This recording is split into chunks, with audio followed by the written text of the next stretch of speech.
I wanted you to kind of just give us an idea of how you can get noticed on social media. Say if you were a small business just starting out, you don't have a huge advertising budget, but you wanted to kind of hit maybe 3 or 4 things that might start. I'm an old dusty man, like I have gray in my beard.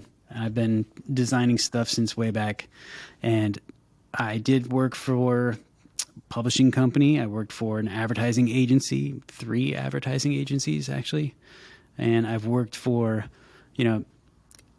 digital marketers, and I've worked for a national publication and advertising agency that would handle campaigns, throughout the U.S. and stuff like that. And a lot of the work that I've done on the design side has been, design. A lot of it was print related in the beginning, and then that kind of morphed into the digital space, just being like static ads or banner ads or emails and stuff like that. But it seems like that model of advertising is gone now. Like if you're a small business now, you're not going to look into, doing small print ads in like the phone book or in the newspaper as a way to get your name out.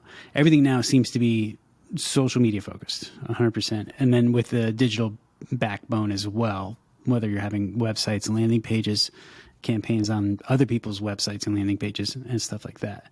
So since those old traditional advertising models are kind of dead and the newer models are pretty much the best way to get exposure, I know there's got to be ups and downs with that. I know there has to be things that you should and shouldn't do, content that's going to work and not work.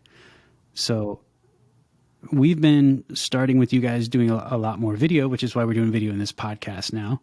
And also just trying to get our message out there through several social media channels at the same time.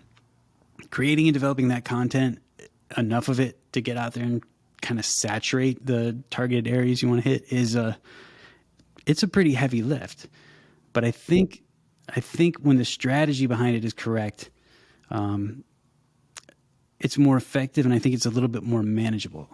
So from your standpoint, I wanted you to kind of just give us an idea of how you can get noticed on social media. Say if you were a small business just starting out, you don't have a huge advertising budget, but you wanted to kind of hit maybe 3 or 4 things that might start. Like, would you recommend just automatically trying to just do advertising for generating leads, or would you try to build your brand and get noticed? Or like, what do you think like a good maybe 2 or 3 pronged approach to getting started in social media advertising? Sure. Well, actually, I think I might take it in a different direction than even, the leads or their ads or something like that. I think the most important thing is recognizing exactly what you said, which is that, social media is where it's at as far as, what's happening today. Now, that may be different in 10 years, but today it's social media. And there's a ton of apps out there. Those apps, really have different demographics that they reach, and so that's something to consider too from a business. I've worked with plenty of businesses that only are on 1 or 2 apps, and maybe that works, for their business. Maybe it's, for instance, that they're a tech industry and it's a very specific niche of tech, then they're only on, say, LinkedIn and Twitter. I get it. But, there's these different apps, they reach different demographics, and so it's should be considered to even spread yourself out amongst all of them if possible. The entry level is just way lower, and so in most cases, there's always the free option of just signing up and posting your content yourself and hoping that there's organic growth that takes place. So once you've recognized that social media is necessary for the growth of your business, I think, beyond that, the next 2, most important things are consistency of posting, and then repurposing your content. Consistency is important because that's what these algorithms favor. They favor consistency. Just do what you can, just post what you can and be consistent about it, because there's going to be a benefit that's given to you from the algorithms simply based on your consistency of posting in the first place, and then repurposing that content. There's a lot that's going to be that you can reuse. You can do something like this very podcast.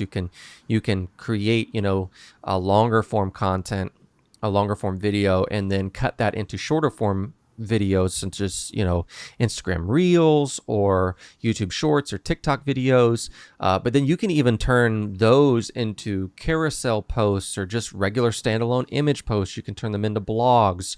You can turn them into tweets, whatever it is, you're able to spread that content out across multiple platforms. There's an opportunity for organic growth here, but obviously ads are like a catalyst to organic growth and towards that reach. And so, ads are great, but it doesn't necessarily have to cost a lot. You could be talking $100 a month, or, if you could do more than that, $100 a week, something like that, and potentially see, some real headwinds here, moving your content forward. And that's another thing I think is important to mention, is that this thing takes time. It can take anywhere from, 3 to 6 months just to build the groundwork, the kind of the top of the funnel versus the bottom of the funnel. It takes a long time to play around with different types of videos and different schedules and different copy on the video to see what works and even with ads. I mean, that's frustrating to think of, that it might cost you $1,000 in ads just failing, just like making flops to figure out, oh, but if I word it this way, then it works, and yeah, that can be tough on a business to realize and to kind of hold out for when it does start to work. Yeah, when I used to work in advertising or marketing, like I didn't have my hands in the actual media buys and placement of ads, or the strategy of what ads are being distributed through what channels to what targeted group. I knew, the high level view of it, but I wasn't actually the one putting the stuff together and pushing it out to these platforms. But I do know that one of the most effective ways that you can get your client to actually see the progress is to do a lot of the A/B testing, like you're saying. Even if you're spending $1,000 and you're failing, at least you're learning that, okay, right, there's something wrong with this. Let me make this change, see if that gains any traction here. Yeah. But at the same time, convincing a client to spend twice as much for maybe half the amount of exposure, right, and explaining that that small half of the exposure you're getting is going to be a lot more engaged than, the other 1,500 people that are seeing it and just scrolling by it. Right. But so it is touchy to kind of figure that out in between. It can get pricey for a small business as well. But to your point earlier, it doesn't even have to be ads, just getting content out there and kind of building up your brand as far as just a reputation, a face, the name of what you do, the name of your company, and just kind of offering small amounts of value to the people who might be interested. That can go a long way as well. Right. And I think, to your point on time, building up that foundation, building up that brand recognition, and getting, your company out there does take time. It does. There's just so much out there. If you have any questions or ideas or any comments, anything you want us to talk about, you can get a hold of us at hello@thebigpixel.net. You could follow us on all the social media channels that we're now on, thanks to RJ. And you could even leave mean comments on the YouTube videos if you want.